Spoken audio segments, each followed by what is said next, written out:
Bienvenue dans le World News Roundup du 19 janvier 2026. On a un programme chargé aujourd'hui, commençant par les tensions qui montent en Europe, une tendance inquiétante à Bollywood, et une fin chaotique de la Coupe d'Afrique des Nations. Allons-y. L'Europe se prépare à une possible guerre commerciale alors que les dirigeants s'affrontent avec les menaces économiques de Donald Trump.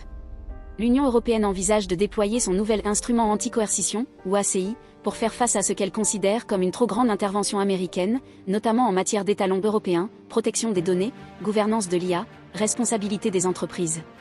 Emmanuel Macron veut activer l'ACI, mais Giorgia Meloni, première ministre italienne, est réticente. Cet outil est conçu pour imposer des barrières commerciales importantes, potentiellement incluant des restrictions d'accès au marché ou des blocages d'investissement. La marge de manœuvre de l'Europe ne va pas dans le sens de faire des droits de douane comme Trump, mais plutôt de contester ses priorités, protéger ses valeurs et ses réglementations. L'UE a accepté d'accepter des droits de douane de 15% sur les produits américains, ce qui certains qualifient d'abandon économique. Mais l'histoire ne se limite pas à la géopolitique. De retour en Inde, une tendance inquiétante à Bollywood soulève de sérieuses préoccupations. L'intolérance religieuse croissante et l'influence des nationalistes hindous ont entraîné un changement notable dans la représentation, ou son absence, des personnages musulmans à l'écran. Ce qui a commencé par une réaction contre l'acteur Rahman, injustement étiqueté d'un musulman bon à un musulman mauvais, est devenu un problème plus vaste, avec des réalisateurs modifiant des noms et réduisant les rôles musulmans.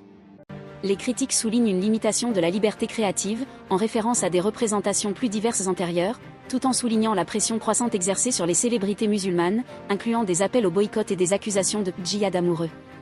La situation est aggravée par des discours de haine documentés et des actions discriminatoires à l'encontre des musulmans en Inde, documentées par des organisations de défense des droits de l'homme. Et enfin, la finale de la Coupe d'Afrique des Nations a livré une conclusion choquante. Le Sénégal a battu le Maroc dans un match tendu, acrimeux à Rabat, mais un but annulé de manière controversée a déclenché une bagarre générale impliquant des joueurs et des responsables.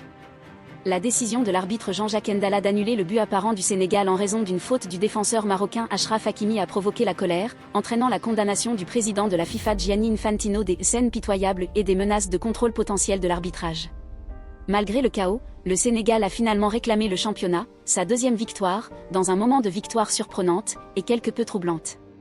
Et voilà, c'est tout pour notre World News Roundup du jour. Écoutez le podcast pour plus de mises à jour.